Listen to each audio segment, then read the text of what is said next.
Welcome to the Frequency Ma podcast with Sheena Israel and Alyssa Ma. Frequency Ma is a sanctuary for the oracular and the ordinary. We explore the interwoven paths of mothering, embodied business and prosperity, self-creation and relationship, spiritual technologies like channeling and frequency keeping. Expect earth and insights to catalyze your quantum leaps. For the multi-dimensional, multi-passionates, all of you is welcome here. Journey with us.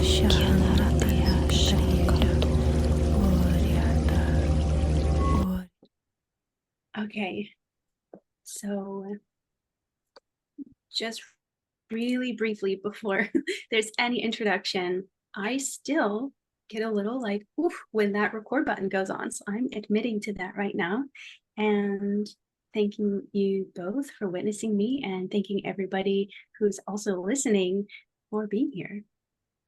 I'm really excited right now because this is our first interview, if we want to call it that, our first conversation with the beautiful divine Angela.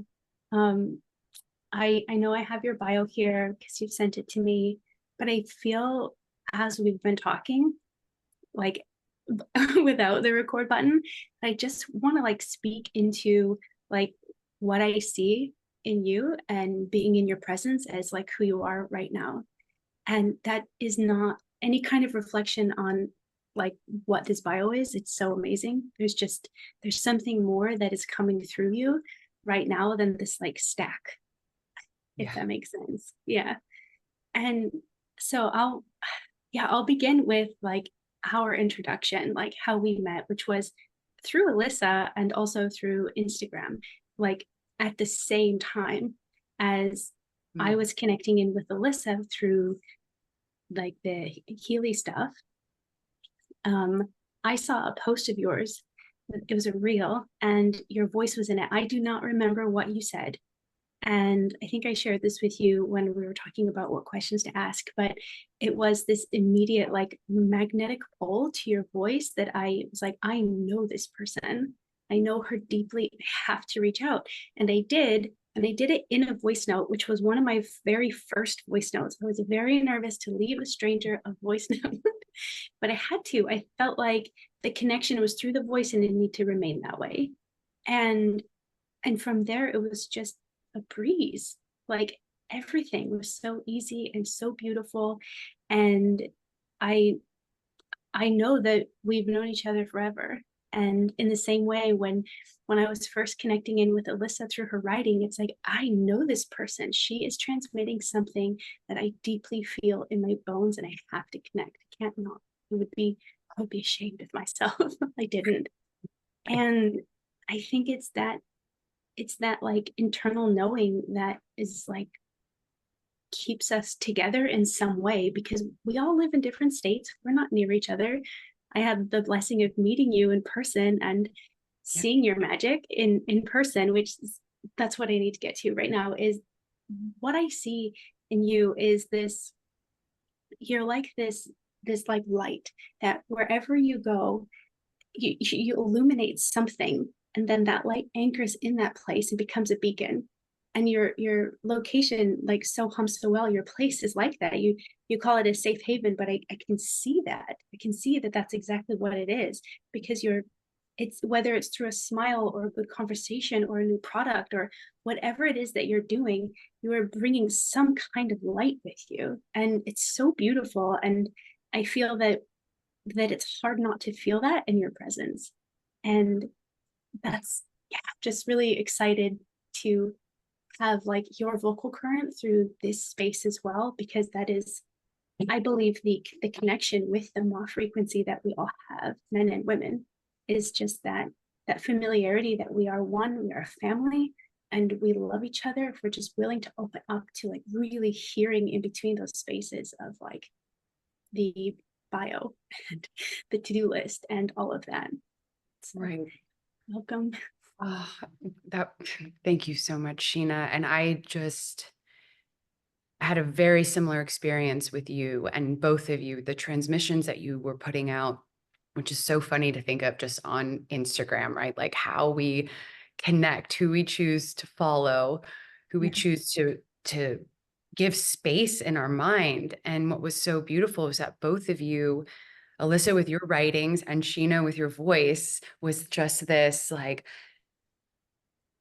exactly, I know this person, I know this vibe. There's something in my cells, in my bones that has been here before, that has heard this word, that has heard this voice. And trusting that is like one of those first practices of trusting the body's resonance with something over the mind making sense of it, because it's so easy to go, this is weird. I'm reaching out to a strange woman on Instagram and we're sending voice notes to each other and it feels so good.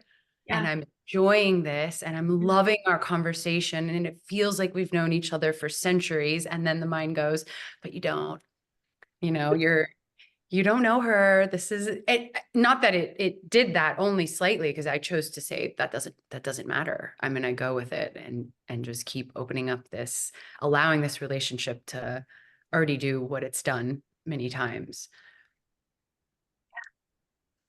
Absolutely. And then when my son and I came to Texas to co-facilitate that ceremony that we did together, I'd never done anything like that before. You invited me into your home. I met your wonderful husband and your beautiful child. And it was like, I feel like we've all done this before. Right. It was like it family. was Like, oh, hey, yeah. you But again. then the mind also does come in and say, like, are you sure? And I'm like, yes, I'm like absolutely sure, because my body is not lying to me. It's the mind that's questioning. And yeah, it's beautiful. So we can just like maybe invite ourselves, I think, to, rather than push back the ego or push back the mind, just invite it to learn along with us, because we're remembering this way of, allowing, like from the last episode we did, allowing like the desire to lead us and allowing us to lead from our hearts. Like we're remembering how to do that, and the mind's been in control for so long, but it's not its throne. And so we've got to learn together. We do. And to me personally, all of that is connected to pleasure and allowing ourselves to feel pleasure and not attaching it to, even though pleasure comes in sexual ways and intimacy in that sense, there's also just a deep rooted vibration of pleasure in our bodies. And when things ping that, a connection with another person or a writing or a song or an interaction or food or a kiss, that sometimes we have these governors. I'm speaking for myself over the years, like a governor, internal governor that's like, ooh, too much pleasure. That's too connected. Like you're getting a little too you're just over connecting right now. You're over feeling. That feels a little too good. You might want to dial it down a little bit, because you're either going to be let down or you're going to be overwhelming for the other person, or you're just living in this fantasy world. And that's something I've had to try to practice, is allowing for the pleasure and the heart to lead while still having discernment, but kind of dropping the judgment and the walls. And how many times as like we're children, were either of you, I know for me for sure, told that I was too emotional. And if what you're speaking to is like, it communicates through our emotions, this pleasure and the heart, and if you're toning it down or shutting it off or keeping it silent or secret, it doesn't have a chance to mature within us, and that discernment also can't mature. And so there's So true. there's a whole thing with that too. It's like we have to allow ourselves to feel and to know ourselves like deeply from the inside out, in order to, I think, not only be in our fullest expression, but allow others to be that as well, and do so without creating like this like karmic ripple effects of like unconscious trauma or just hurt. We like, it's sometimes we do things that hurt somebody else, And it doesn't mean that it's on purpose, but I think that if we are really in touch with what is a true desire within ourselves and we're comfortable with that, it's easier to allow that for somebody else. And I feel that harm is just, it becomes like unnatural. Right. I love that. I'm Like that we curious just like to went kind of. straight into pleasure. Mhm. Sorry, I said I like that we just went straight into pleasure. I know. I know, no ramping up, just straight in. Yeah. So speaking of foreplay, like what and kink and tantra and all the things, yeah, if we want to kind of dive in there, I would love to explore that with you. And I think one of the reasons why I feel curiosity to explore that with you, and we were speaking to this, before we hit record, and so maybe also an invitation to speak into this one particular instance of you and the photography session that you self-orchestrated, because I think that anecdote of like actually like in this moment, like of allowance and presentation of a body in pleasure, and where that pleasure is, it is sexual in nature, but it's maybe more fully erotic in nature, and it's like where that eros is Mm. the force of life that animates us. And so when we align with that inner current,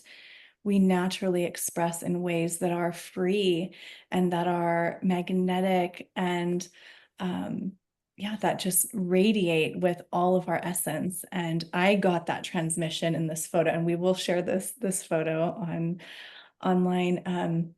But a whole transmission. And I'm curious to maybe start with just your experience of that, and then we can dive into the rest. Yes, I'd love to, because I am no, I am no stranger to doing the very, I don't even know if it's typical, but take 100 photos of yourself before you pick the one that you like, and over critique every photo that is taken of you. I used to be very vocal with it, I would see a photo and go, oh, look at what is that? No. And then I started to just internalize it, because I didn't want to come across as like, I'm like, no, I love myself. I'm Mhm. not going to critique my face and my smile and my body in front of other people. And so I internalized it, and still the inner critic did not get any quieter. It just wasn't vocal or verbalized to anyone else. But so photos were a struggle for me, having to do any type of photo shoot professionally, or if someone's just like, take a photo, I'd find myself always trying to look off to the side, or, be candid, laughing, just really not wanting to face head on. And what that did for me was like, am I not able to stand in my power? Am I not able to stand in front of this camera and show all of me in the way that I know I can, and express, like you said, that eroticism, that sensuality, that eros through me without limiting it? And that particular photo, I had professional photos done. They were sweet. I didn't love that. I'm sure you can relate, and a lot of women can relate, that when you get a picture taken and you look at it, you go, that isn't me. How is that me? That's not me. That's not who I see every day. That's not the eyes that I look back into in the mirror. That's not my skin, my nose. That is not what I look like. And I don't know why that is. I don't know if it's the perception of ourself that we have, if it really is the way our faces, capture the light, and it's all about the angles and the light, which is important. But I think it's that, and I'm not letting it all come out. I'm not being fully present in this moment. I'm showing up in this photo with a lot of reservation, a lot of shame, a lot of like, I'm just being cute, And in that time, I got my phone out and I said, I love my outfit. I feel good today. Like I feel powerful and sensual and powerful. Mm. And I just set up the camera in the shop and started just taking all these photos, different, like a lot more sensual and on the couch and different faces. And I was like, that looks like me. That is when I know I'm in my full expression. And so, and I did it because I did a little interview with that Canvas Rebel. They have a great thing where they'll just kind of, they want interviews on people, entrepreneurs and stories, and just people all across. I love their platform is awesome. So I'm like, oh, I'm going to be doing this little digital magazine interview. I need a good picture. And it was, like a stepping out for me. It was kind of like, yeah, I'm not going to piss. I'm not going to pick the nice girl photo, or the one that doesn't really look like me, or it's kind of half-ass. I'm going to show up. And because at the time I had started a lot of work in just showing up in who I am without shame or guilt or judgment or people pleasing leading the way. And so owning that sensuality, that power that we have, and not because we are sensual. A lot of times I think we can confuse or think, well, my sensuality is powerful, but I'm not powerful just because of my sensuality. That is a facet of it. It's a fractal of it, but it's needed for me to be in my full power. So it's kind of a weird cycle we can go through to access that. But I'm glad that that photo resonated that with you, or portrayed that, Alyssa, because that was a fun moment. It was actually pretty ceremonial, to be honest. I mean, I recommend women to do that, just to get your camera and take a picture. Like, no one's going to see it. It's just you. How do you want to like move your body and show your body, and what parts of you do you like? Even if it's your arm can be so sensual, your cheek. It doesn't have to be pornographic, which is fine too. But I think we've seen a lot of images over time of highly oversexed or sexual and pornographic images of women, when really the things I find sensual and erotic are like, yes, full nudity. There's raunchy things that are pretty hot. And then I like just like the side of the chin and the lip, the way a lip can move, the light that can hit your face, and like the angle, just the like contour of your chest and like all of that. So been trying to get in touch with that and honor that a lot more in my life. When you're saying your sensuality is like, it's powerful, but you're not powerful because of it, but you need it to be in your full power. What came to me was this kind of just like a really brief drop in of like that sensuality, and being able to receive it from yourself while also sharing it is how does this want to be translated? It is a way that we can experience our own power. We are experiencing the waves of energy moving through us. And even if it is just like wearing a nice top and feeling really great in it, that like, I stand taller when I'm feeling that way. I am more powerful when I feel great in my body. And we can receive that from ourselves. And yeah, it's a gift. It is very much a gift. And mostly, yeah, a gift for ourselves. Yeah, from ourselves. The greatest gift for ourselves, from ourselves. But it keeps giving, right? Because when you're in your full power, then that's when that light that I was speaking of is strongest. And everywhere you go, it's that beacon, and it shines, and it gives I know we talk a lot about this in like women's circles, like when you're in your fullest, it gives other people permission to also be that way. And I kind of like want to choose a different word than permission, because we don't need that. And at the same time, subconsciously, we kind of do, because we've been told not to be in our power. So there's like a dance with like, we need to use different words, but also recognize that there is that shadow of needing permission, but we give that to ourselves, because the only reason why we would never not have permission is if we're agreeing to not being allowed. Right. and putting ourselves in the place of not being in control. Yeah. And going, someone else has to tell me and give the permission. But it's so true. It's very ingrained in us, I think, to need to see someone else doing something before we know it's okay. Like as small as just, you go to the DMV and it's like, am I supposed to grab that paper? And then you see someone do it and you're like, oh yeah, it's okay.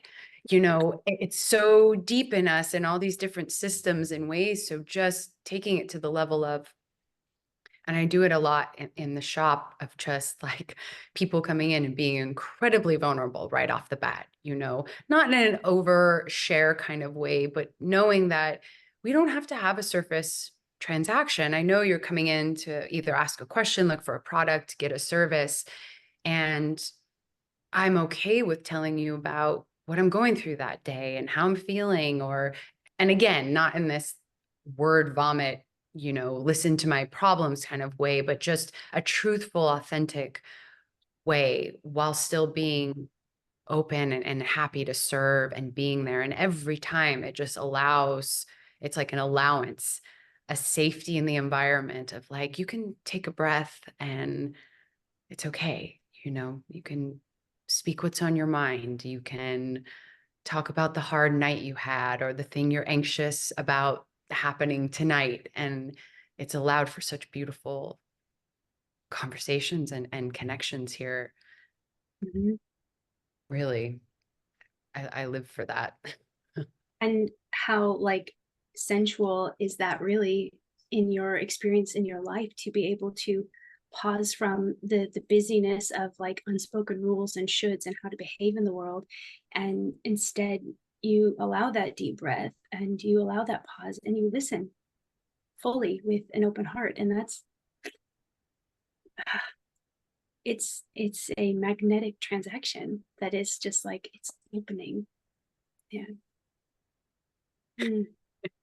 I feel like it's innate. I think I've always been that way. And I've been the one to get in my own way, because it's not easy to, unfortunately, I feel like it's not easy to just honor our gifts that come so naturally. We attempt to replace gifts with skills and accolades and accomplishments that say, well, I can share myself fully, or I can share my gifts when I've acquired this skill, when I've gotten good enough at this thing, when I've made a name, when I've got the certificate, or whatever it may be. And I don't believe that those gifts are learned. We are born with them. We have come here how many times to hone them in with this purpose, this mission, this calling, whatever you want to call it. And that gift is so innate, and it's like the uncovering of it, the allowing for it to come through and shine through without judging it. And then when it does and you feel it and you like, yeah, this is my gift. I'm good at this. And just because I am, and it's okay and I love it, and not feel like, oh no, I'm going to tame it down. I'm not going to say I'm not that good. I am very good at that, right? It's like, don't be too big. Don't be too much. Don't say what you're good at, you're always learning, Angela. You're always growing. You can't just say you know, this is your gift and own it and you're good at it. It's like, Sure. And how dare you be good at a lot of things too, right? right. Yeah. Forget that. Then you're just ego driven and full of yourself. And that doesn't get us anywhere. If we can't honor ourselves, first and foremost, love the parts of us that other people see and honor and love, and give that freely without expectation, without worry over the judgment of how will be received, because it's not for me. And it is, I mean, everything is for us, but the attention isn't selfish. It's supposed to be reciprocal. I give you my light and you give me yours. And it's natural. Mm-hmm. If we allow it to be. When I start attaching the judgments to it and the filters on myself, is when I create an inner chaos. My inner landscape becomes so chaotic when I over filter and control my expression of myself. Mhm. It's like fitting it through this just clogged, tight pipe, and it's messy and it causes a lot of issues, communication issues in my relationships, health. But I think I'm getting better at noticing those signs, like, ooh, there's a lot of friction happening, at home, or I don't feel well and I haven't. It's usually, I can take it down to like, I'm not expressing myself. Something in myself isn't being expressed. I think our expression is for us because that's who we came here to be. It's this like, it's just this idea that we are meant to be in our fullest, and it's a blessing to be here. It's a blessing to have this body. It's a blessing to be with one another. It's a gift of like remembering and self-discovery, and when we are in our fullest, that is just like this beautiful blossoming. And it is for us, but it's for everything. It's for everything. Right. It's not just for us. Maybe that's the Yeah. better way for me to say it. When It's I'm not in my fullest, I'll get XYZ. It's like maybe, but also maybe is so much more than what I can imagine. right, so much more. Mhm.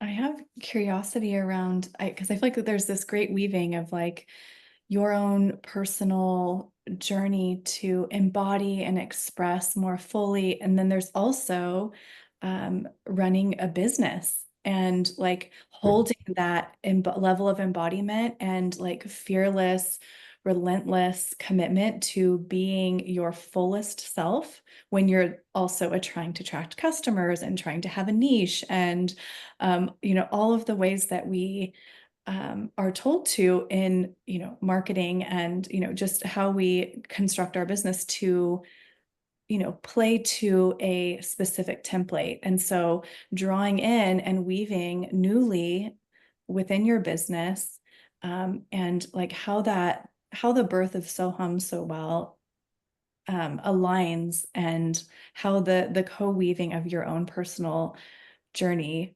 has kind of been entwined with the birth of your community space.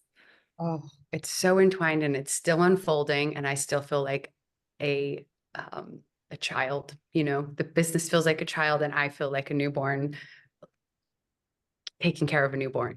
So we'll see how that goes. But it's a paradox because on one hand, I and the things I believe in deeply or know, belief, it's a knowing, is be yourself, be your authentic self, put it out there. What doesn't vibe, doesn't vibe. What doesn't stick, doesn't stick. That doesn't matter. Be tried and true. And then on the other hand, it's appeal to everyone. Don't rock the boat. Be careful what you say. That, there is an awareness of having a very public business and wanting to be appealing to a lot of different people, understanding that in a small town, if I did just try to focus on exactly who I am as a person, Angela, what I'm interested in, the way I want to phrase things and how I want things to look and feel, and the types of events I want and the products I want to sell, I am going to get yes, will I find people that are probably very much my people? Because I'm putting out that beacon, I'm putting out that call of like a very specific, this is who I am. And at first I thought I needed to do that. And I was terrified to do that. And then I realized when I would step in that a little bit, that I can infuse myself in microdoses. This is still me. This is a part of me, but it is its own living entity as well. This business that grows, that is supported by community, that is infused with other people as well, and other desires and other styles and interests, and realizing it's not like monocrop farming, I had to kind of expand and open up to it being this diverse ecosystem. And I know that's being used a lot in like the social permaculture kind of verbiage of just, if I want this business to thrive, there has to be a lot of diversity, and knowing that I can't please everyone. A lot of things we do and believe in and say and offer to the community, there's plenty of people that go, oh, that's not for me. That sounds weird. I'm not going over there. I'm not going to get involved with that weird woo-woo stuff. And at the same time, a lot of people have come in, had no idea what this is, and had like life-changing moments just by walking in the door, who had no idea what tinctures were, never heard of a sauna, really like this was a new planet they stepped on when they walked through the door. And that's incredible to see. I mean, those are my favorite moments, when someone comes in kind of like, what the hell is this place? It's like, well, let's talk. I'll show you. I'll tell you what we're about. But back to what you were saying, Alyssa, it is a delicate balance, because it's personal. It's intimate. It is, a lot of this business is reliant on my relationships with people, my interactions, my experience and knowledge and what I share, and like the actual logistics, the website and posting and creating events, and a lot of things that I'm not good at and don't want to do, but I have no choice. Like, I have to do these things. We don't have the money or ability to hire a team, a social team, to hire someone to manage the website, to do all the things that just kind of, can be overwhelming in business when you're trying to do it all. So it is a balance of infusing myself and allowing it to grow and be different than me, and be okay with that. And I will say, this brings up, not need everyone's approval, and that the people that do connect, I think I got really attached to that at first. That the people that saw Soham for what it was, I felt the essence of it deeply before I proved anything to them. Because in my mind, I'm like, just wait, like, you'll see my vision. My vision is, I've got all these things planned and I've made it this far. And, you weren't there when it was just a dream. And now you're seeing the thing. And it's always that it's never done thing, right? It's not, yeah, this is great, but just wait till it gets to this point. And so when people really connected to the vision right away, I definitely think how do I put this? I confused a lot of community building with friendship building, and then wanting to appease and please a certain group of people, because I thought that was a community that was being built, was this instant resonance. Like, this is it. This is the beginning, right? These people are showing up. They get it. They see the vision. This must be the community. It was very myopic, and also my own just desire to connect, right? And be excited and be like a 5-year-old little girl that's like, friends, I built this space and people showed up that I like, that I connect with. And I learned that my idea of community has shifted a lot in having this space. That there's like inner community, what's going on here and here.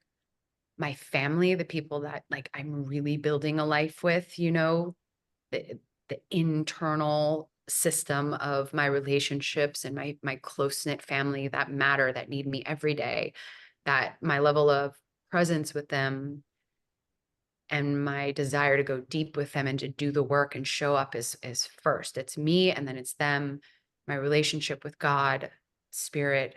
And then from there, when that's cultivated and it's shown up in the business, I'm doing my part in the community. And then I'm allowing space for other people that are here doing their part. And like, it turns on this beautiful illuminated web of like, we don't all have to be thinking the same way in an echo chamber. We don't all have to be getting together all the time. And, it's, oh, I'm taking care of my plot of land, so to speak, the part in this garden. And then when I scoped out, I was like, this is a big garden here. There's a lot of people in this community that need help. And I mean that on all levels, need help emotionally, spiritually, physically, and like for their business too, So I don't know if that's making sense, but it's just my scale of community and connection with people coming in has definitely gotten bigger and less attached to individuals, people pleasing. I can get super hyper fixated on one element, and I've been able to scope out recently and see the bigger picture, and that's been liberating. Well, it's like your child, the business, right? And there's you're holding this space, and there's all of these pathways for community to move through it and with it. And some of those connections are for you and some of them are not. Some of them are for Soham. Some of them are meant to travel through this space to connect with others that will help to create this broader community and the diversity of like the ecosystem there. Not it's yeah, I mean it's very similar to motherhood, like as a parent as well, because we are not our child's only influence. There are people, they have soul contracts with other people. And I personally experienced some of the beauty of that when I was at Soham. So first of all, like I already had a pretty solid imprint of what Soham was, listening to you talk about it before its birth, and then watching you paint the walls and put the moss on the walls and all of that. But when I actually walked into it, it for sure was another planet, but it was home. It felt like home. It felt so good. And it did not feel like I expected it to, because it felt like I actually like experienced pleasure in my body being in that space, because it was so pure. And it wasn't like this idea from my mind saying that's going to be so good to see it. It was like I felt it. So yeah, it is like another planet. You definitely feel that. And not in a weird way, in a beautiful way. But then, as we were going through this ceremony, there were people in your community that came and connected in with my son and helped him feel comfortable. And that was such a balm to my nervous system, because I was there doing something I'd never done before. I was very comfortable in my being doing it, but I didn't know how I was going to hold space for what needed to channel through me while also holding space for my son at the same time. And it was these other people, some of them I didn't even met. I just saw them cracking jokes with him. And I understood, like, that's why, these spiritual guides are saying it's going to be okay. Just relax, let it be okay. And because there are people that are going to show up to support him. It doesn't all have to come from me. And with Soham, it doesn't all have to come from you either. But you are its mama, and it's important, and also the space holder for it, and the visionary. So you do get to create a direction, and you do get to be in that position of like having its highest and best good on your heart and mind, and making sure that it follows that direction, but it is also its own creation. So it's interesting. It's an interesting position to be in for business. It is, because a lot of it is, it's not a novel idea what we have here. It's not the first of its kind. Wow, I really came up with this killer business plan or made this product, and now I have everything set in place and we're up and running. It started purely as a feeling, a vision that didn't look anything like it looks. I never visualized this exact space, but I visualized people, a space, the feeling of it, and we've heard this a lot in manifestation and visualization practices of like,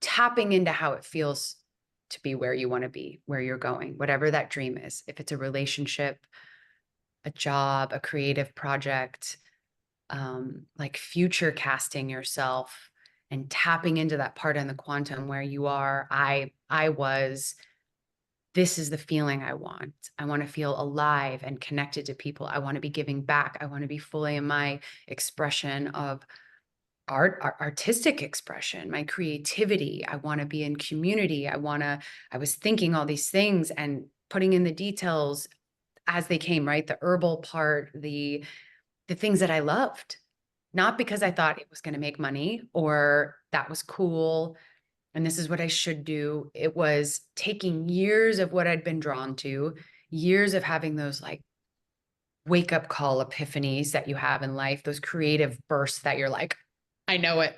I know what it is. We've had those where like, this is it. And those fizzle, but they don't. I think the fizzling is an illusion because I can beat myself up for having these creative explosions and ideas and then not following through or not feeling the same fire for it that I did yesterday or last week. And then going, the heck, I was certain that was it. That was the thing. And now I could care less about it. And I've learned that it didn't go anywhere. And maybe the message and the vision, the image, the outcome got a little distorted from our own ego or expectations. But that creative burst was like kind of an electrical charge from the universe that was like moving something, planting a seed. And then it shows up months later. And the things that are meant to be completed, you'll complete. Like you'll do it. You'll give your time and energy to it when it's deeply purposeful and those seeds have been planted in all these multiple ways and visions. And that's what Soham was. It was years of having those moments, taking them, being led by something, completely unsure why I'm going this way. And then it kind of making sense all of a sudden, and then on to the next, and the listening, constantly listening, tapping into my heart. And that doesn't mean it was easy. It doesn't mean it was like, oh, I just led with my heart. No, I just listened to my heart and everything led. No, that listening led me to dark places, destruction, total upheavals of my life, of my identity. But because I was following the voice, I was following the light, whatever it was, spirit, the messages, and they don't always lead you, to the spa to get a massage. It's like sometimes it's a total unraveling that needs to happen to get closer to that vision. And then slowly it got so concentrated and condensed that now was like here, it was present. I had pulled in all of these things connected to him that it was like, oh, now literally I have to go like create an LLC and find a space and decide what's going. It got very real. Like all the just logistical things came on and the vision now was like, cool, you've lived in dreamland for how long? And also like a silent sleeper. I was telling someone today that I feel like I've been like a silent sleeper, mission. Like I had a mission and I wasn't aware of it, but I was being trained unknowingly in all these weird ways to then kind of the letter or the person finally shows up and says, we've been training you. We've been here all along and you didn't know what it was. You didn't know what the mission was. And the mission is still evolving, but now you're aware that this is your mission. And do you accept this? And that's what it felt like opening this was like, this is not, we're always in training and learning, but the training was over essentially. It was like, now you accept the mission and now we're going. It's felt like that since opening. So it's as you're describing that too, especially the part where you're like, you've been in this training and you've been led this way and then that way and then another way, and it doesn't always lead you to the spa, right? There's, as soon as you said that, I was reminded of the times where following my heart led me to moments of deep grief that I ignored And then that ignoring of that I did for protection, but it translated into my body as betrayal. And then I have to uncover that, and I have to love that part, because that betrayal, if we do that to ourselves, then we are not in a place of trust. And that's a whole other thing, right? Oh, yeah. But then also, as you're describing this, I'm reminded, like, you are a manifesting generator in human design, right?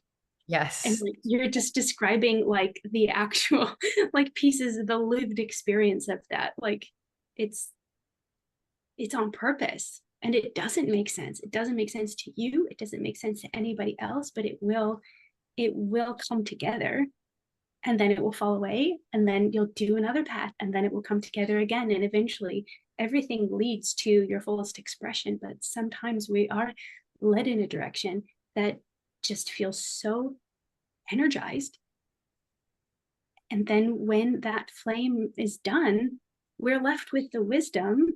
If we tune into that, sometimes we tune into, what did I just waste that year on, you know? Right. And what didn't come from it, like Yeah. unfulfilled expectations that we had. And then you're like, oh, okay, I had a totally different idea of how that was going to go or where this was going to lead. And then we can focus on the what's not happening, what I don't have, what didn't come of that, when really we are limiting the ability to see what is there, what did come from that, what can come from that. Because I don't think anything is by accident. I don't really believe in coincidence, or random. I think it's like, it's for me personally, a lot easier to go, okay, this isn't, and I don't even mean like everything happens for a reason. It's more just like, it is happening. It is supposed to happen. It's that simple for me, even when it's painful. It's a choice point to choose to experience the world as happening for you. Yes. Just choose to experience it that way. The air conditioner being out, it's happening for me, and focusing on, what, and it's not to the exclusion. It's not this like bypassing of reality in order to Right. like move into a bliss state. It's that when you choose that framework of experiencing, it alters your actual experiencing. And, it's like this really beautiful, simple life hack. And yeah, it's fascinating to consider that, and all of in the realms of business building, and the realms of just, the mundane household things. And one of the things I loved about what you shared, Angela, is that I think it is a common conundrum for like entrepreneurs, solopreneurs in this kind of pivotal moment where we are shifting the way that we create structures, and where we are desiring to do commerce in new ways. And so, there's this like first wave of coming into like, we envision a world in which we are sustained through the expression of our spiritual gifts. And so like, it's like, okay, this is my first instruction is express my spiritual gifts. And then there's almost like in this it's almost this period of insulation can become insular, where you're like pushing out the perspective of the other as not welcome within your sphere of creation.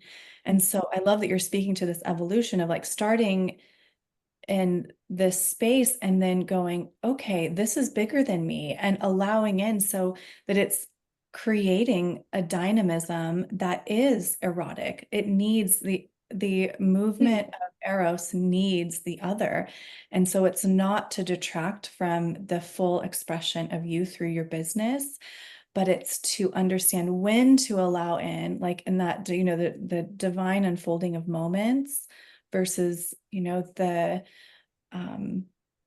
yeah, and understanding which junctures, feeling into which junctures it makes sense to allow in the perspective of the other, because ultimately, that is what service is to, and you spoke to it so beautifully and talking about, how you could be quite comfortable speaking in just the words that, flow freely, but is that really going to connect in? Because when your mission is service, there's room to play. And when you also acknowledge yourself as a shapeshifter and as like, I am a vessel for the movement of the erotic, like I can experience myself as this thing that holds a space that is more analytical, because this is what will bring the medicine through. Or I can hold a space that's more sensual, as you're talking to people who are coming into your studio, and you can move with what you find yourself met with.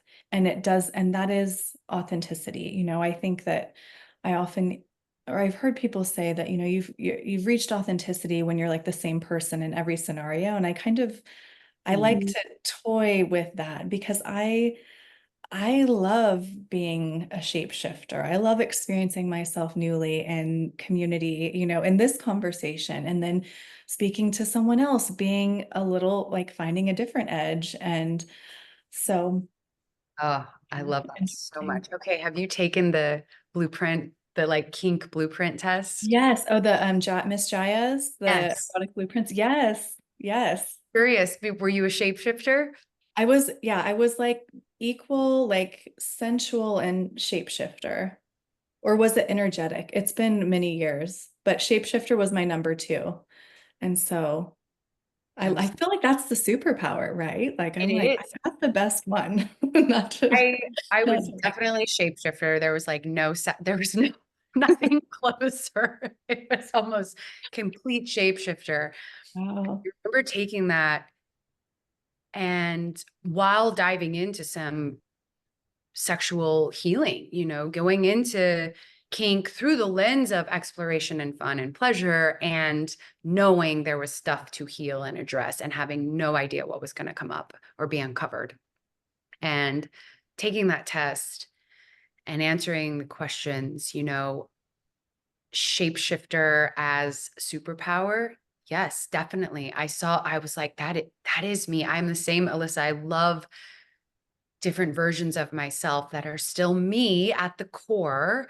And I can kind of like throw out this tentacle and like, yeah, let's get real cerebral tonight. Let's talk about philosophy and psychology. And then it's like, oh, this person brings out my goofiness, and we're going to be silly, and we're laughing and being, kids. And then this is really sensual experience. And I love that. That is not exhausting for me. It's thrilling. The opposite. If I'm the same in every situation, like end me. Yeah. But people don't bring out the same in me. And I'm pretty multifaceted. I have a lot of interests, a lot of things that turn me on. And the shape shifting as a superpower is amazing. And then I noticed the shadow of that was people pleaser. Because if I'm a shapeshifter in the bedroom, even we're talking about the pleasure of sexual intimacy, and then scoping that out into my life and relationships, and then into my business and my community, the shadow of shapeshifting is definitely people pleasing. And there's been some massive awakenings to that, knowing it about myself completely. It wasn't like, oh, wow, I am a people pleaser. It was like, yeah, I know. I've always, it's fine. I like to make people happy. I'm agreeable. Very adaptable, and can see like so many sides of everything. So it's really hard for me to be fixated on, no, this is the only way. I'm like, yeah, I can see that. And that can really translate into, am I doing this thing that I, really want to be doing? Does it really turn me on? Or am I doing it to make this other person happy? Am I being this version of myself because I'm really feeling the vibe right now and this is me? Or am I doing it to be liked by this person and be accepted? So there's a fine line and I think I'm now in that other layer of that work that you enter in, and it's so fun at first. Like, I'm a shapeshifter. Let's try everything. Let's do it all. I'm down, yes, I'm a yes person. Let's try that. That sounds fun. That hits my edge. Almost like I didn't have an edge. Like, no, there's no edge. Let's talk about it. Let's think about it. Let's try it. And now, as I'm healing a little more of the people pleaser side of myself, I'm noticing where that's also showing up in the sensual, sexual side of like a rebirth of, maybe I don't enjoy that. Maybe that doesn't really turn me on. So it's interesting. I actually like to take the test again. But yeah, I love the intersection of where kink and understanding how we show up in that expression of our life, what it highlights in our other interactions and relationships, because it's pretty potent and it's the most intimate thing, our sexuality, our pleasure. And then when you add in a partner,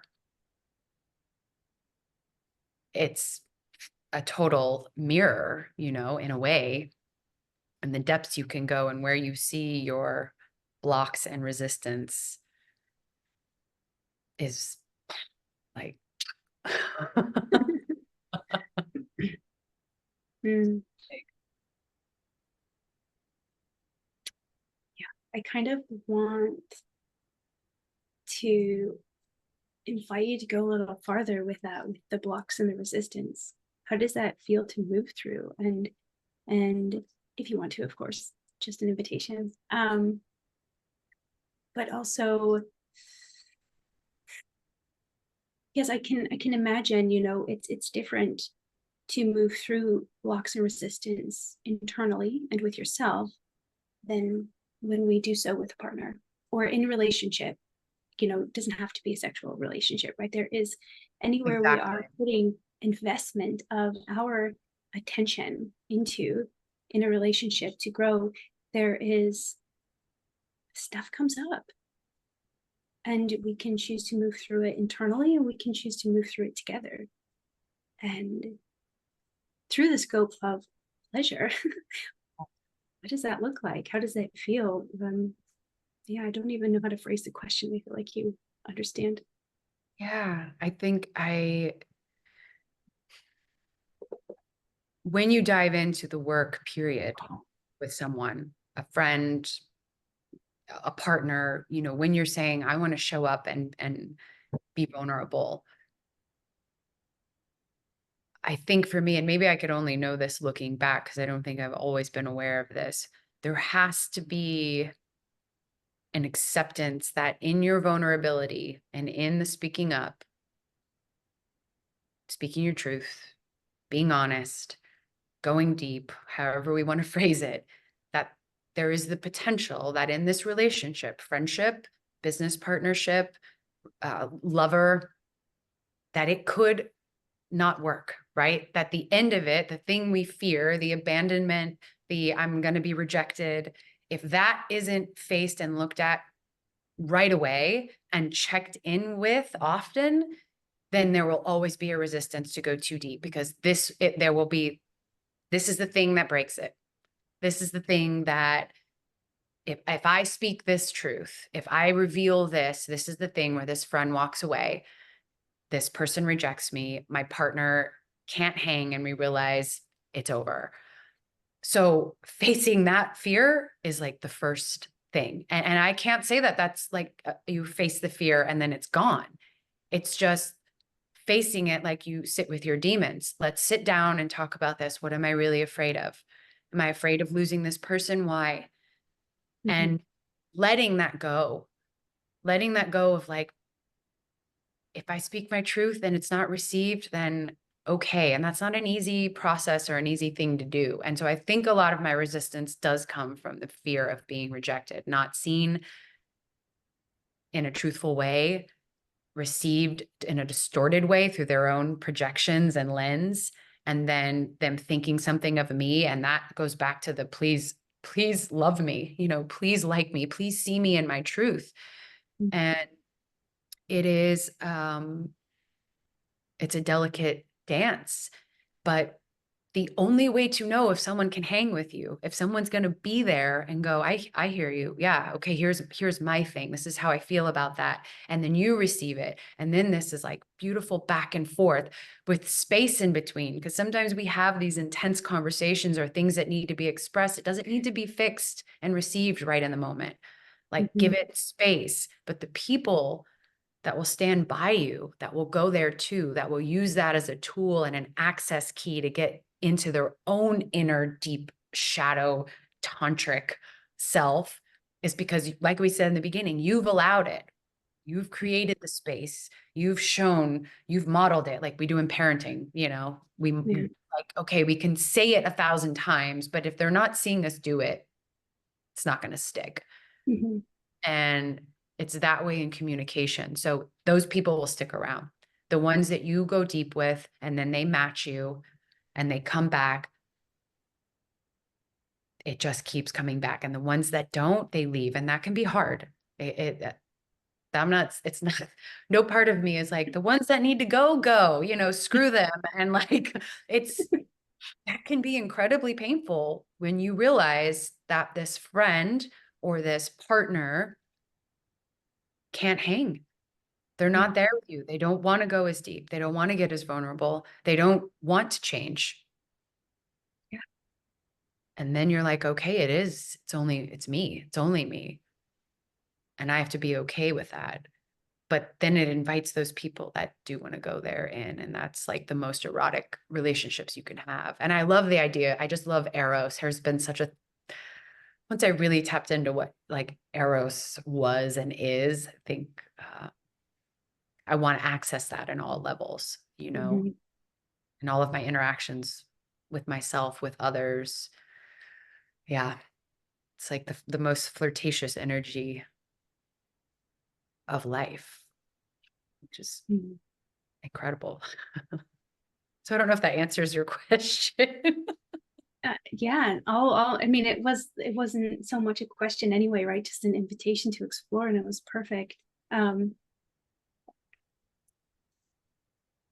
Yeah, I had like a follow-up with what you said, but it kind of drifted away the moment you touched in on the word Eros again, because I had it written down, Alyssa, after you said dynamism of eroticism. I was like, I have to explore those two words in relationship to one another. And then you said it again, and it kind of brought me back into the Eros. And yeah, it's perfect. A big part of the Ma frequency is it's this creational current that is inseparable from both death and pleasure. And so even when we feel into like, orgasm, the little death, that these two things are so closely entwined, and it feels like something that wants to be woven in this space. So I'm so happy it's coming through. I love that. And if we think of just orgasmic experiences, like we get to decide when that releases, and that's why this idea of edging in the sex world, that sounds funny, but in the sexual context of edging, of keeping yourself from the orgasm, that translates in life too, because that builds this energy.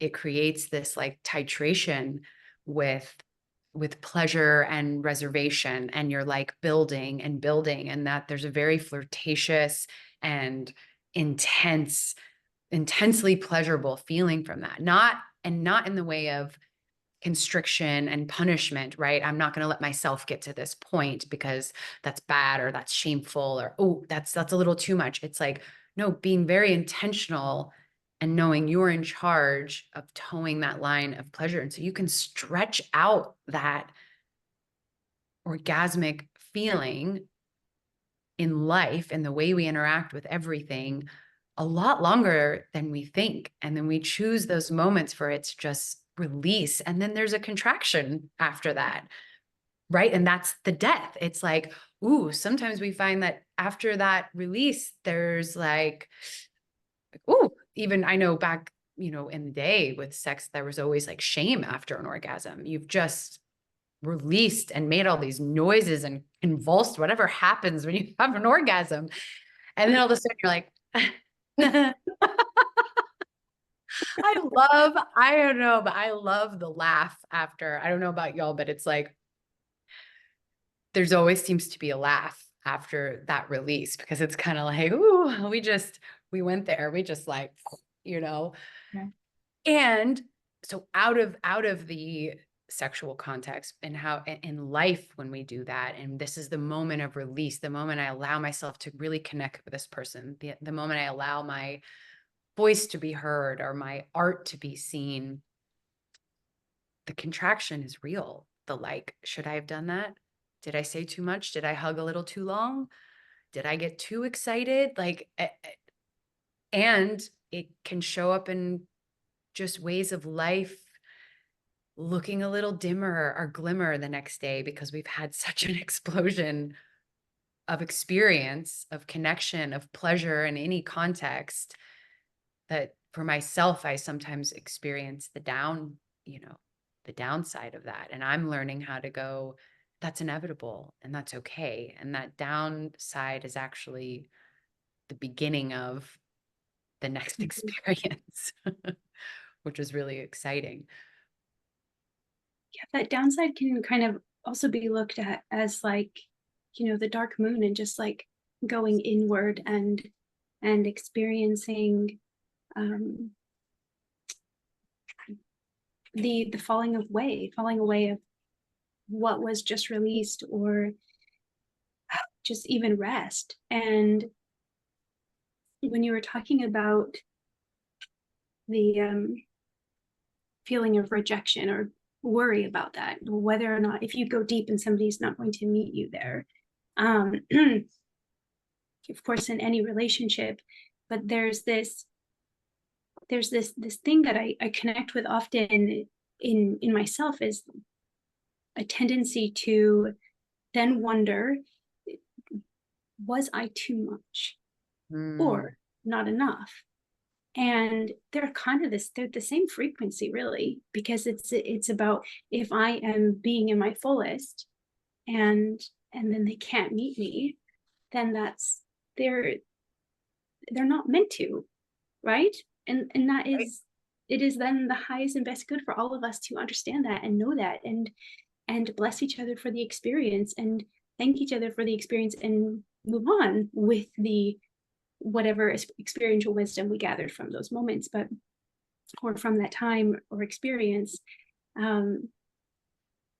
What I feel into is, even with that shadow, that kind of like downward, like, was I enough or too much, is coming back to Alyssa, what you shared about, like, you're in your truth, authenticity, if you're the same person in every group, or whatever that phrase was. Like, that doesn't feel true for me either, in the same way that you both have expressed. Like, I like to experience myself in different ways with different people, and other people do bring different things out in us, and that is reflected in our charts of every kind. Whatever astrology, human design, whatever we want to talk about, that it's reflected in all of that, and that's on purpose, and that's by design, and that's how we experience the many fractals of oneness. And what I come back to is this understanding that my posture in any position is that I have nothing to prove to anyone. I just get to be. And that is what I feel is like, if I were to agree to that statement, that I'm authentic when I'm the same person in every position, that's the posture that I would connect in with that. Like, if I'm going to try and take that phrase and turn it into a truth, it is I have nothing to prove. Yeah. And I get to just be here in my fullness, and that is what I carry with me everywhere. And that's a practice. It's not always easy. No. And I think that taking that phrase of like being yourself, in every scenario, what if it is the deeper layer to that is your integrity? It's that simple. It's like, is the through line and the thread your integrity is showing up the same with everyone. That one person doesn't bring out, that screw my integrity. They're going to get, the the opposite of that. And because it's I think from that integrity and whatever we want to put in that, our values, our integrity and showing up truthfully and honestly, then we are showing up the same with everyone as our true selves. And then we're showing up as one of the fractals of oneness, right? It's like, this is that beautiful prism of light. Like this, your light is making me a little more purple right now. And you're getting to see that, it's just like the spectrum of light when we, depending on its environment, what it's able to reflect and absorb, you're going to get a different hue. And so, Sure. of course, we're going to be slightly different with every person, but at the core of it, that integrity there is pure and true. And I think that is the goal. And not easy when it's not seen, when it's not received, when it's not given back, when it's rejected, when it's judged. I mean, like, it's easier said than done, Mhm. You do it and someone sees it and is like, I don't like your light. I don't like what you're showing and what you're saying and doing. And that's like, oh, Sure. You're too purple, right? hey, you're a little too Yeah. purple. I wish you were like mauve, but But that's so beautiful too, because it's like, it's just this idea that we are the full spectrum of color and flavor and sound, and we are art in creation. And it's so beautiful that someone can bring out the philosophical side in you, or the playful side, or the spicy side, or the flirtatious side, or whatever. And all of that is you, all of that is me, all of that is all of us. But we get to kind of like dance with these ways of being. And it is not just joyful, but when we are authentic with our integrity, we experience pleasure through that. And how beautiful that we can be in these kinds of relationships, at this depth and at this level of experiencing one another in any kind of relationship. Because, like, even here between the three of us, we did not plan for this conversation. Right? And we're going there. I love And I it. feel like it could just keep going. Yeah. Definitely.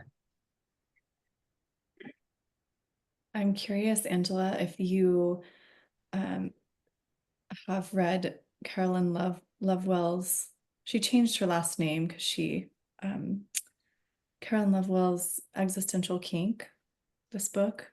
No, but pieces of it have come into my life, like parts Yeah. of it, definitely, but I have never read it in totality. And I need to, because it keeps coming up and I'll read excerpts from it. I'm just like, oh, this is, yes.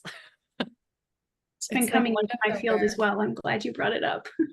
She's fantastic. And I feel like, just because we're talking a little bit around, kink and sensuality and, how to weave, how these, and integrity, which is wholeness, right? Meaning that nothing is excluded. And so, as we grow in one area, we grow in all areas. And I'm thinking, just about this concept of like allowing kink to inform how we meet our edges in life. Like how can we bring a sense of play to the places where we feel so completely stuck, where we feel shame, where we feel rejection, betrayal, these really kind of dense emotional experiences that are evidenced in our genetics or in our life experience, how we can bring this sense of, oh, that's naughty, to these spaces. And curious, any kind of like for people who are maybe just exploring their own eroticism and their own relationship to sensuality, what practices, if you simple practices have you drawn on to inform your journey? Ooh, one that comes to mind, because there's definitely a lot, and I've tried a lot of different things, but in a fun one, because a lot of things can be a little longer commitment, right? Or like something that's like, oof, I don't know if I want to read that book or get into that right now or do this practice. But a fun one is playing with your body, starting with the somatics, because like our mind can really get in the way and limit our expression of pleasure because we're constantly micromanaging the mind, the heart. We're like going, nope, not that, don't say that too much, oop, all these filters that are turning on. But our body is so wise and so alive and in tune. And so you can play with a partner or just with yourself, taking different items, whatever they are, but with different textures, um, like feather, a silver spoon, something sharp, something rough, and like having your partner, while you're blindfolded, like rubbing that on your body, all over your face, your neck, your hands, arms, legs, however, and only with the intention to go through each item, right? There's no end goal. This isn't about having sex or anything. This is just a sensory activity. And it can be uncomfortable because you're having to be vulnerable and lay there. And it's hard for me to lay there and receive and have a mask on and be like, what's next? So so because of that, what comes up is, right, I'm nervous and trying predicting what's coming up next. Okay, breathe, let that go, be present. What if I feel something I was surprised that I would feel? It's like let go of expectations. So all of the things it brings up for you in that experience is very healing. And then the sensations themselves, how you react to them, you're like, oh, I actually really liked that rough feeling. Like I didn't know that I enjoyed that. And then afterwards you get to talk about what came up. Like I thought I liked hard, rough sex, right? I thought I wanted it like I've always been like, let's go for it, animalistic. But you gently touching my neck with that feather was like, I felt something I hadn't felt. Like that tenderness is actually like, I kind of like that. And that was my experience actually, was doing that and feeling it in my body. And then afterwards reflecting over what could that be connected to. I was realizing I was having a lot of masculine, intense energy, just like primal energy around sex, performative. And that really, I wanted to receive more. I didn't want to be the one performing. I wanted to be tender, or, to be loved on and have a lot more tenderness, while I also love, the dominating side. So it was both, but I had already tapped into the dominatrix side. That was like, just came easy. It was like, put on some leather boots and dress up and be like, I'm going to tell you what to do. Like, yeah, which is amazing because in my life, it was so easy for me to tap into that in that realm. Not that easy for me in real life. I found that I was like, ooh, I am afraid to speak up and say what I want sometimes. But in this setting, I was drawn to that immediately. And then I think the balance to that was that I wasn't allowing enough tenderness in my life and receiving. I was just like, no, I'm going to be in control, blah, blah, blah, blah, blah. But then my expression in the public was like, I'm so giving, I'm so loving. I'm not going to tell you what to do. I'm not going to control you. So there was a dissonance in what I really wanted and my expression, and like really being like, no, this is what I want. I don't like that. And you could do it with kindness and love. It doesn't have to be like, hardcore dominatrix, but balancing that tenderness with the forcefulness has been massively just penetrating.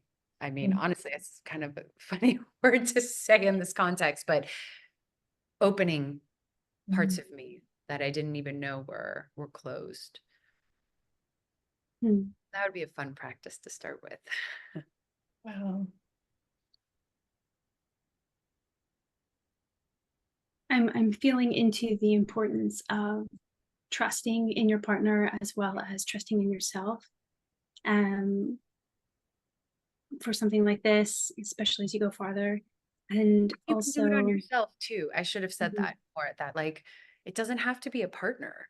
Mhm, mhm. It's I also a think you self. started with the self, but then it went into, so we're good. And I think, what was it? Trusting, and then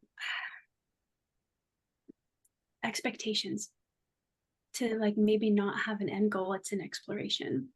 And I think that that's an important key there too, because we can, if there is an expectation, then our minds can get locked on that, and then it's really hard to just be in it. And if you're not in it, then you're not fully open, and then you're not fully receiving. No. And yeah. And a lot of times I think we don't want to see ourselves. We can judge ourselves in these moments of pleasure and expression in all forms, right? I'm being assertive in this business transaction. I'm standing up for my truth and what I want. And then we look at that and go, ooh, was I a little too much? Was I overly assertive? And then in the bedroom, was I judging our openness or our expression, or being afraid to see ourselves in the mirror or hear ourselves? And I think another good practice is like, send yourself a voice note as if you were sending it to a partner. Like, what would you want someone to say to you? What's your desire? Like, speak your fantasy to yourself. Send yourself that voice note and then listen to it. And it could feel cringy. There could be moments of like, oh God, that sounds weird. I can't believe I said that. But that practice of like listening to yourself, tell yourself what you want, your deepest desires, kinky fantasies, anything, even if it is an edge for you, I think hearing that back is necessary to actually being able to receive. Even just flirt with yourself, right? Just like send some flirtatious messages to yourself. That feels, sorry, my dog. That feels good. That feels good to do. Love that so much because it weaves in not only the kind of, I like to call it cringe church. It's like you're taking yourself to the church of cringe and you get to be reborn in that. But just the frequency of your own vocal current and receiving that, like no matter what you're saying, in whatever way you're expressing, but specifically in like sending yourself an erotic note, like that's really next level. And I'm gonna try that. Yes. Let me know how that goes. Mm. I can yeah, I recently have like sent a message, like a voice note, and I noticed after I had sent it, there was flirtatiousness in my voice. I I hadn't seen that in myself in a long time, and I felt really I nearly deleted it. It's like, oh no, I this wasn't invited. I can't do that. What's going to happen? But instead, because of like this whole conversation, because I am wanting to have deep relationships with everyone in my life, instead of deleting it, I listened to it like 6 times, and I was like, you know what, this is okay. And if it's not met and received, that's also okay, because there was nothing wrong with what I said. It was just perfect. And coming from, a year and a half ago, being nervous to send a voice note at all, and having a hard time even hearing my own voice on, my answering machine or whatever it is, like voicemail box, like it's to then allow myself to not only say something flirtatious and then listen to it again and again, and to be okay with it, feel good about it. It was very healing for me. And I was like, if I remember like sort of at the end and just feeling this like very peaceful position with myself and saying, if this is the end of this entire conversation, I was just fully blessed by myself through my own expression, because I healed something that I was embarrassed about. And that was good enough. Yes, So like baptism by self-flirtation. yeah, yeah. Oh, I love that. I'm curious if with your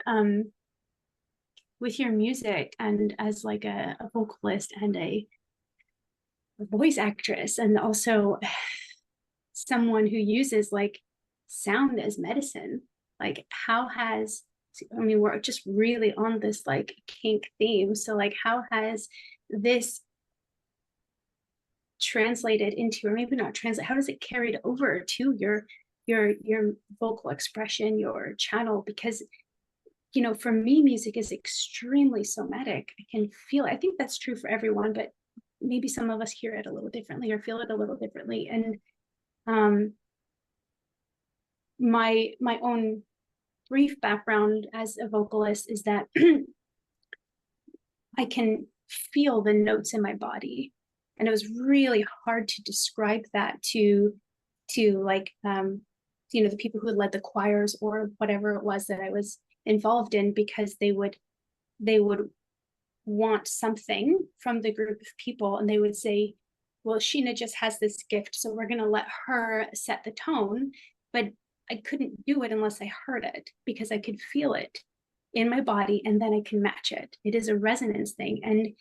And I also understand that when I shut that down, like stopped singing, um that that resonance to music, that gift, it's still there, but there's tension, and I can feel that there is more power that wants to come through the channel, not just in my voice, but also through the channeling of energy that we did in the ceremony, for example. Like there's more that wants to come through. And even in that experience, I held some back because I was afraid of the power, because it felt so strong.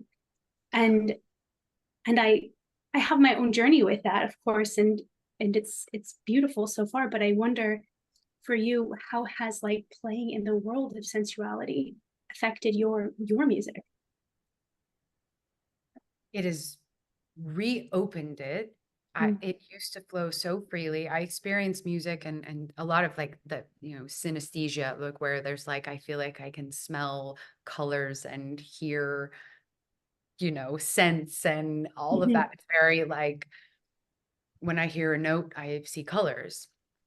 And music has always been that way for me, and very, very powerful. And I think it was easy to move into music as, theater and choir and doing all the things when you're a kid. If you have a proclivity to want to be around music, then it's like, go take piano lessons, go to voice, and I loved that. Um, and it was free, and there was all this expression, and I was alive and creative. And then when that got locked up after, we could say micro traumas over life and then macro traumas Yeah. connected to my sexuality, that throat chakra got very tight, closed off. And we Mm. know that, the vocal cords are connected to Yeah. our vagina. It's the whole beautiful connection. It was very real, and I experienced that for years. So everything that came out was like almost me, but not all of it. Almost the Mhm. truth, but not all of it. And I sang for a while. I was doing singing and songwriting in LA. I got into voiceovers, and voiceovers was such a relief because I was too afraid to sing anymore. My self-worth, everything had just like, no, I'm nothing. I'm never going to open my voice again. I can't sing like her, and her. So therefore, I have no authentic, like, I didn't get the concept of how do you want to sing? What is your voice? Who cares? You don't need to sound like Mariah Carey, because that was like the voice at, Yeah. growing up. It's like if you were a singer, like you have to be able to do all these licks and fancy things with your voice that I couldn't do. That wasn't my voice. And on top of other things, reasons why my voice was closing up and that throat was closing up, my expression, that fear and shame, it got tighter and tighter and more distorted and more distorted. And I left music, but the voiceovers was a relief, but it was safe. I could just speak. I didn't, and I was someone else. It wasn't me. I was a character was playing a role. It was acting. And through the sexual work, the kink, the just even diving into the tantric energy, our own just deep shadows around our everything sexual, the creation of life. We are not here without that combo, without that connection. No matter how it happens, that is that life force that wants to create. And so if we deny it, like we deny death, then we are limiting access to our full vitality. We're like, oh, I'm not going to go there, but we have to. It's how it all began. And as I dove into that, it started to unlock more, and I started to reconnect with music and open up, and even just speaking my truth more, with Ethan. Just our communication has gotten better, more direct, not having to dance around feelings and this, and can I say this? It's just, this is what I want right now. This is what I'm feeling. This is what I'm going through. So it has helped immensely to release a lot that was completely constricting the flow of this coming out. So I've only recently started to chant and sing in certain events we do. And it was a big edge for me because I used to get incredible stage fright and nerves, and where I couldn't even there was one time I did this play, and it's kind of sad because it was like my moment to shine. I was Joan of Arc, and it was supposed to be this incredible, deep classical play of Joan of Arc.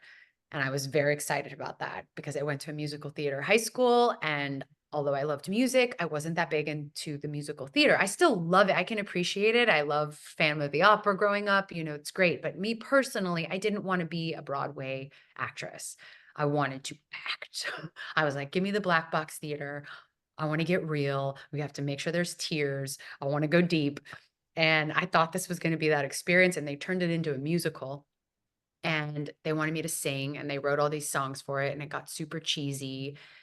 And it was awful. And it was the beginning of me losing my voice because it was just ripped apart, like who makes a classical Joan of Arc musical? And that's a whole other story, but that was very intense. And I don't even know where I was going with that. I think the trauma of it just re-hit. And I was like, oh God. Yeah, I don't know where I was even going with that thread, but it's unlocked a lot. And I've realized that that edge of performing, of singing, has opened up. The stage fright, it doesn't feel the same. It's flowing more freely. It's because I'm realizing it's not about me, and my voice is unique in all aspects, my perspective, how I translate and transmit my feelings, my actual singing voice. It's unique. No one has it, like our fingerprints. No one has your voice. No one has your thoughts. And owning that is just crucial to peace. Yeah. It's reminding me of this time when I had was in like this competitive choir, like early 20s, and I landed the Ave Maria solo, and it meant a lot to me because that song always makes me cry, and there were so many people just competing for it, all of the the first sopranos and this and that, and they just, every single one of them had powerful, beautiful voices, but they didn't quite connect to the song. And so it didn't translate in the way that it did for me because there was so much emotion backed to it. But on the day of this main performance, and it's okay because there are backups and things like this. But what happened was I was met with some severe mean girl activity just before the performance. And I went out on stage and it shut me down. I tried and I opened my mouth, but nothing could come out. It couldn't.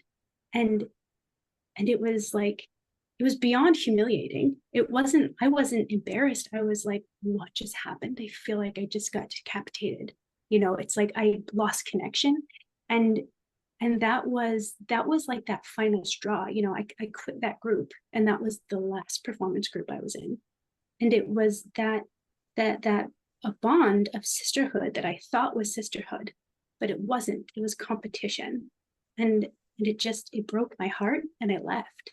And what you're saying about just all of these other ways that we can open it back up, because I feel that the voice, just like our pleasure, is so powerful, and it's intrinsic to our expression.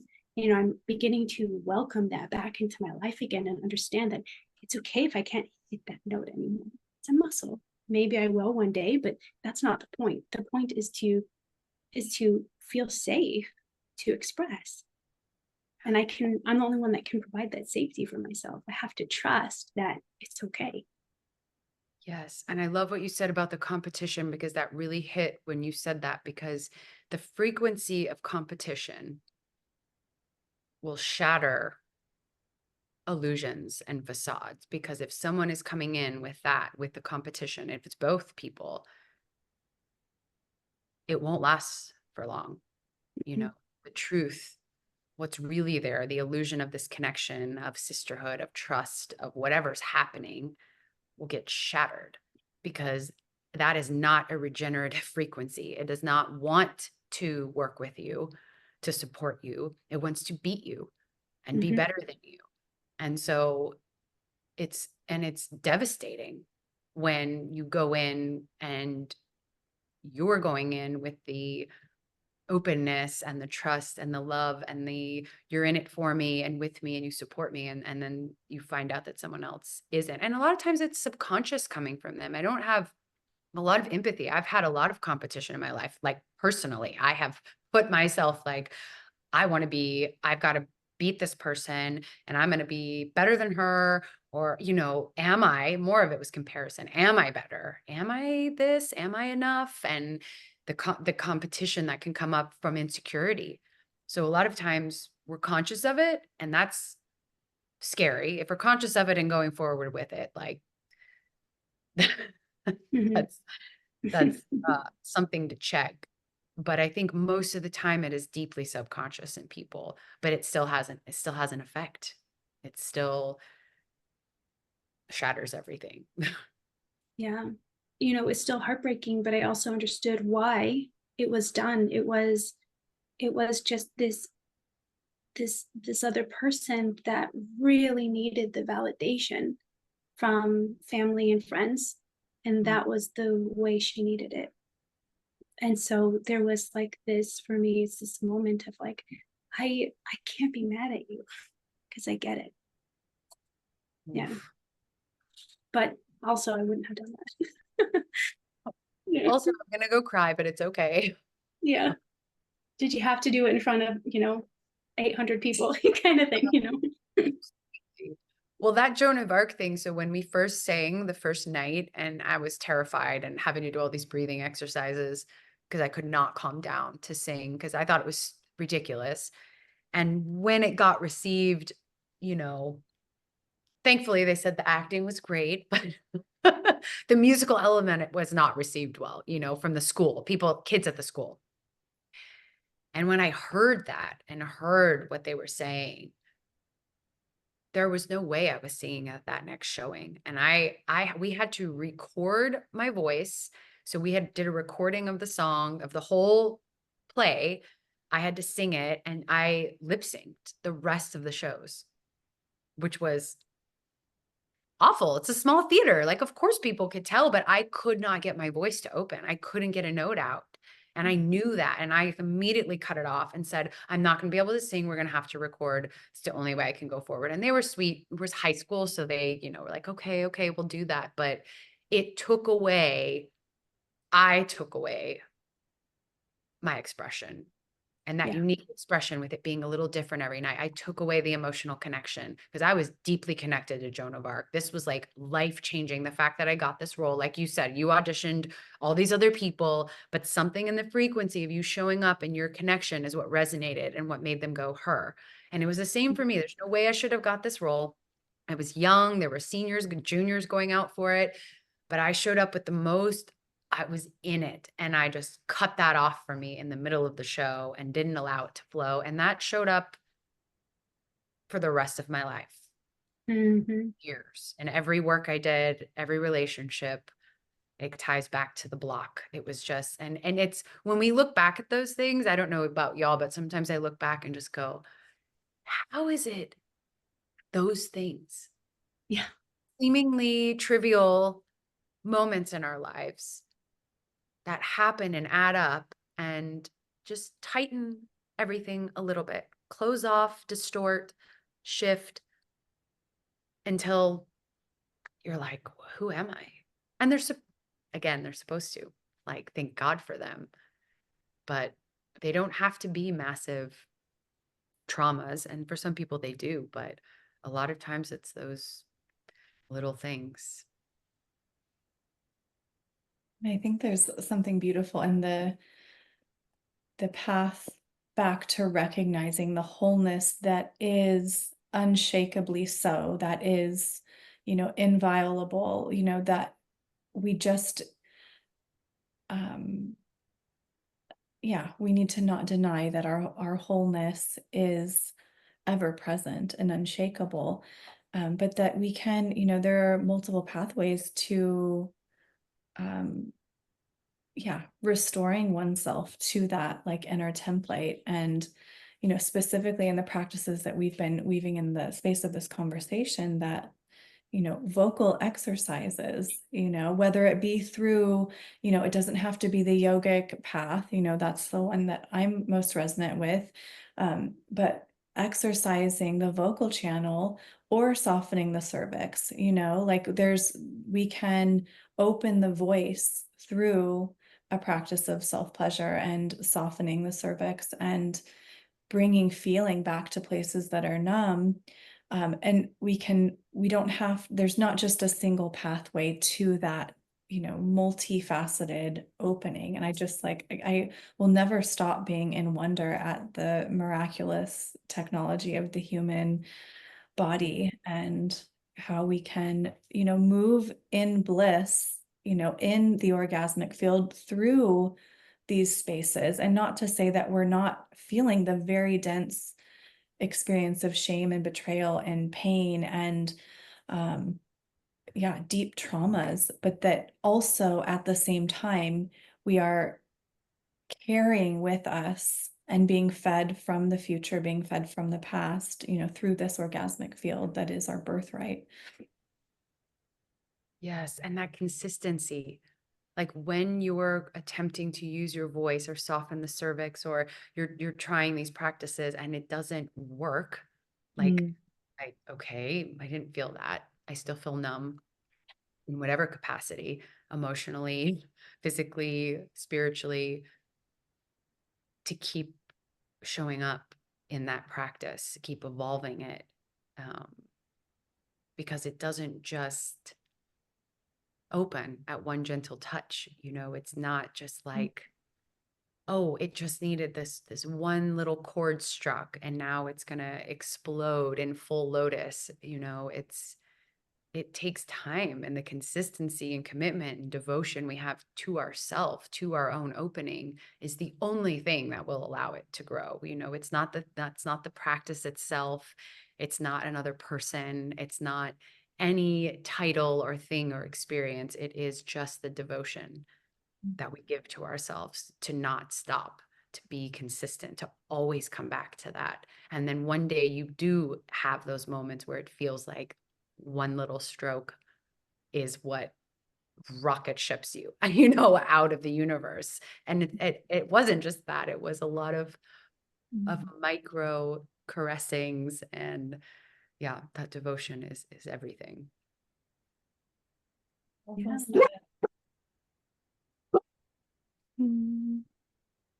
Are we feeling close to wrapping up? Yeah, I feel like we just touched on everything in perfect timing and tenor. Like the spiral of what came through was just perfect. I'm so grateful for you being here, Angela. Thank you both. You always just hold such a beautiful space and create an energized but grounded environment to just express and to go all over the place, which I love, to be able to be humorous and self-deprecating, but also like expansive and quantum in our vocabulary, that it's like both are okay. And I love that about y'all because it's very rare. Well, I think it's a resonance between us, right? Because we're meeting each other where we want to go, and we're saying, I'll allow it. And if we go deeper, great, because we're all blessed by it. Yeah. True. Thank you. Thank you. So nourished. Thank you so much for being here, Angela. We'll definitely post where to find you in the notes of the show, and yeah, more to come. I hope you'll come on again. Yes, I'll be back. Whether you like it or not. But also, maybe as a little teaser, if Ethan would like to join you, so we can have masculine presence on here. He said, he was like, definitely. So Yay. that would be great. Amazing. Yes. Okay. More to come. More to come. All right. Bye. Bye, y'all. Talk soon. Thank you. Mhm.